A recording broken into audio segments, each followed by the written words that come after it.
Seperti biasa gue bakal nyampein soal market update ya. Oke, sekarang kondisi market merah nih. Nah, kita langsung aja ngeliat ke Bitcoin. Mungkin kita lihat ke Monthly ya. Nah, untuk Monthly masih ya, masih sama. Belum ada perubahan secara tren kita masih bullish di sini ya. Terus secara Monthly close juga di sini cukup solid ya. Ini cukup solid, belum ada tanda-tanda bahwa ini udah masuk ke bener-bener fase bear market. Nah, cuman yang butuh kalian catat di sekitaran sini nih. Untuk Mondi sendiri, ya, gue selalu remind nih, sewaktu di bulan ya Januari Februari ya, ini kan stokastiknya udah mulai overbought lah ya. Nah, ini harus hati-hati. Gue lihat ini ada potensi nih, kemungkinan bakal drop dulu ya ke sekitar area sini nih, ya kan? Bisa jadi ya, cuman nggak ada jaminan bahwa dia bakal ke situ. Oke, tapi ada potensi ke situ ya. Karena kalau kita lihat nih, setiap Monthly close itu merah, ini jangan sampai merah nih. Kalau Monthly close-nya merah, ini berpotensi bakal ranging kayak gini. Yang pertama, kedua juga kayak gini nih, ya kan? Ketiga juga kayak gini. Kalau kalian tarik rata-rata, nah itu bisa kita lihat ya. Ini Monthly close sempat merah ya, dia ranging. Nah, ini drawdown-nya 30%. Kemudian kalau lo lihat di sini, ya kan, Monthly close-nya merah juga nih. Drawdown dari peak berapa nih? 34% ya. Terus kalau lo lihat juga di sini,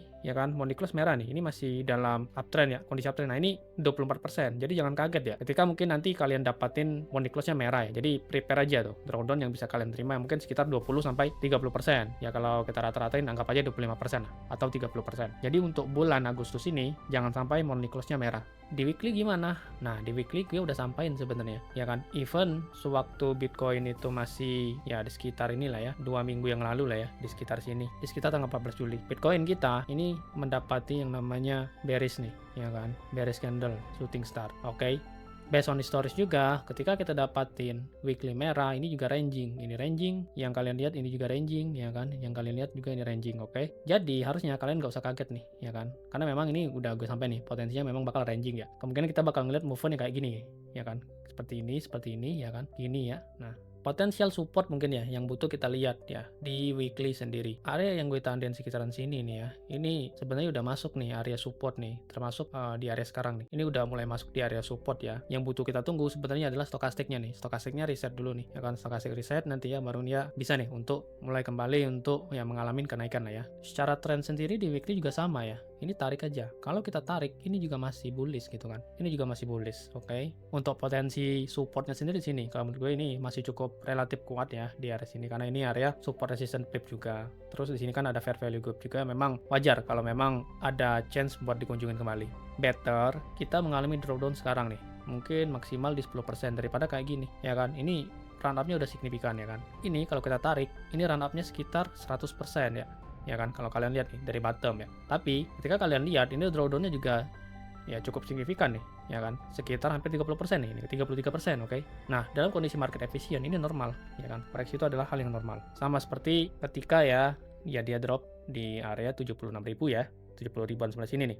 Gue juga announce kan, ini ada potensi nih, harus support. Sama juga nih, untuk kondisi di weekly sekarang, ya drawdown sampai 10% ini hal yang normal ya, oke. Karena kita lihat sendiri kan untuk run up-nya sendiri ini nggak cukup sesignifikan seperti sebelumnya di sini nih. Oke, harusnya area sini juga masih cukup oke. Ini kalau kita lihat juga ya dari sisi Fibonacci ya, area di sini ini udah bertepatan dengan 0,236. Oke, jadi ada beberapa ya yang memang kita lihat sebagai support. Skenario yang mungkin kan kemungkinan kayak gini nih ya kan. Ini bisa jadi retest ya ke sini dan baru bisa nih run up kembali. Oke. Nah, kita breakdown ke daily nih. Daily kayak gimana? Daily ini kita udah break nih ya kan. Bitcoin tuh udah break area support sebelah sini ya. Nah, potensinya penurunan sampai mana? Ini kalau gue ya kan, kalau gue pribadi lihat ya mungkin ya. Kita tarik area support sebelah sini. Nah, ini udah mulai masuk bottom sebenarnya ya. Ini udah mulai masuk ke area ya potensi penurunan. Oke, kalau kita lihat juga di area sekitar sini, ini ada yang namanya bullish divergence nih. Ini juga bullish divergence kan. Ini juga bertepatan dengan support resistance flip sebelah sini. Oke, nah di sebelah sini nih. Nah, untuk area sekarang itu nggak ideal ya. Kalau memang kalian mau jual nih Bitcoinnya, enggak. Kalau kalian mau jual itu di sini, seharusnya di sini kemarin nih, ya kan? Bukan di sini. Ini nggak ideal buat kalian jual.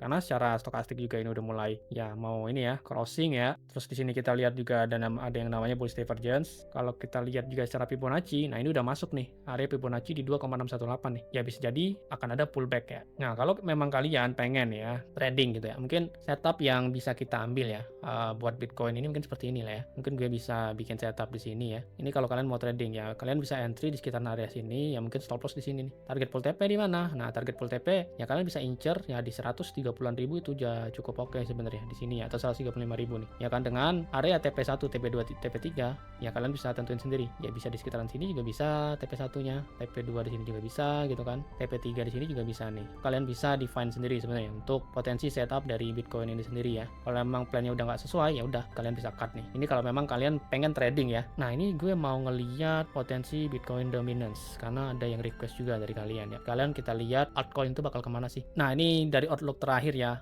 Di sini harusnya ya dia memang sudah mengalami rejection ya. Ini kan udah mengalami rejection gitu kan. Nah, cuman ini harus diperhatikan juga nih. Kalau semisal nih Bitcoin dominant ini close ya di atas yang area yang gue tandain sebelah sini. Nah, ini potensi dia bakal up lagi nih buat retest ke area sini. Untuk altcoin sendiri, nah ini masih abu-abu ya. Saran gue pribadi, nah ini kalian jangan terlalu all in ke altcoin ya. Itu secara Bitcoin dominance. Selanjutnya coba kita lihat dari sisi others nih. Nah, kondisi others gimana nih? Ini terkait altcoin juga. Oke, others di daily kalau kita lihat, nah ini kan sempat ya gue lihat ya. Gue bikin outlook kemarin ya di weekly. Kayak gue udah sampaikan ya sebenarnya. Ini kondisinya kita harus bertahan nih. Kalau enggak, kita bisa pullback ke sini. Kalau kalian dengar market update gue ya. Nah, oke. Nah, kalau kita udah menembus lagi nih kembali ke range sebelumnya ya. Nah, ini potensi sebenarnya buat others retest dulu ke area 215. Nah, ini ya quiet sebenarnya ya lumayan krusial ya, lumayan berbahaya ya. Jadi kalau gue lihat ini others sendiri sebenarnya ada potensi buat retest kembali ya di area support ya, diagonal support dan trendline sebelah sini. Karena kalau gue lihat juga secara weekly ya ini udah mulai masuk ke ya overbought ya. Oke. Ini juga secara stokastik dia masuk area resistance. Should be kita harus menunggu ya stokastiknya reset terlebih dahulu. Menurut gue ini